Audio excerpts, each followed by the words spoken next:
this next video is probably going to be short as well. It's about getting from your house to your car and from your car to your hunting site. So we already talked about preparing, and we already talked about when you get out of your car to your hunting site and how you walk in the woods. What we haven't talked about is getting from those 2 points. So let me try to fill in the blank on how I prepare for that. It's somewhat consistent with what I've said before, so I'm thinking about scent particularly in this instance, because this is your biggest risk. So you're dressed in all your gear, or most of your gear, you throw your bags in the back of your vehicle and stuff like that. All that is an opportunity to get scents on your equipment and your clothes. So this is why I spray down when I get into the woods. But there's one thing that you really have to think about, and it's your boots. One thing that I've learned real quick, that no matter how little gasoline you have, either stepping in it somehow, or your brake pedal, or around your vehicle, or any sort of contaminants on the pavement, no amount of spray can necessarily wipe it out. So just remember that. This stuff works great, but what happens if you miss a little bit of it? So I tend to, if I know there's going to be problems, if I'm driving per se to my hunting site and I'm not driving with somebody else, I'll definitely put my boots off to the side and wear other shoes to walk to my vehicle and to drive. And then when I get there, I put my boots on as quickly as possible, of course. And that's because of experience. I mean, the little fraction of gasoline is the biggest red flag you can imagine in the deer woods. So think about that. Oil. If your vehicle has those scent things, that's bad news. If you have to share it with your wife and she likes it, try to find a way to supersede that scent and try to eliminate that scent in that vehicle. I don't know how you would do it, because I have my own vehicle, but just be conscious of all the things that you smell going into the woods theoretically get attached to your clothes. If you smoke a cigarette, even though you're outside, trust me on this, as a non-smoker, you can smell it. So think about those type of things.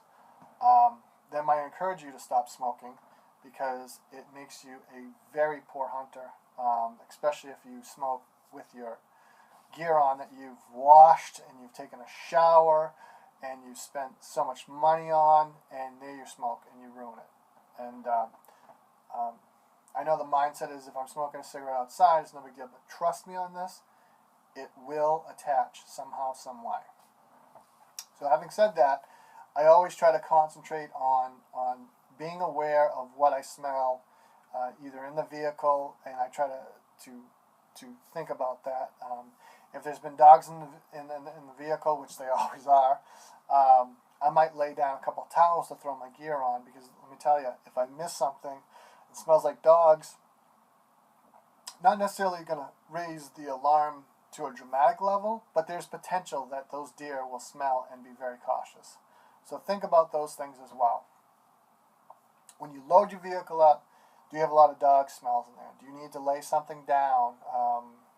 Do you need to take those extra towels that you washed with unscented soap and lay those down so you can put your gear on top of it? Do you have your boots on? Do you walk through pavement? What's your pavement? I mean, is there something on your pavement? Do you know? Pedals emit, all sorts of gases. When you sit down, again, are you going to have dog hair on it? You got to think about all those things. Even though you think it's minimal in the deer woods, what you're trying to smell like is nothing. And if you have any sort of hint of anything, I mean, even on the slightest hint, for a mature deer that's been shot at, that just wants to find a bedding area and hide for a while, he's going to be on high alert. And trust me, anything outside of normal, and I mean anything, they're probably not going to come your way. It's as simple as that. So I try to think about that. Besides that, that's pretty much the only thing. You drive safely, you drive within the speed limit. That's why you structure it as such, so you can hit your time ahead of schedule. And it's a good problem to have, to be ahead of schedule as behind schedule, because there's a temptation to speed and you just don't want to do that. So I just wanted to throw that out there. Think about that. It's just one more thing to think about. And now I think I gave you the big picture. Let me just grab my notes again to make sure I have everything. We've talked about clothes prep in the first video, how I prepare. I'm sure there's more to be said on that. We talked about reading materials briefly, in which I'm probably going to revisit. The fourth thing, we talked about gun prep, not sighting in the gun, but how to think about the gun when hunting.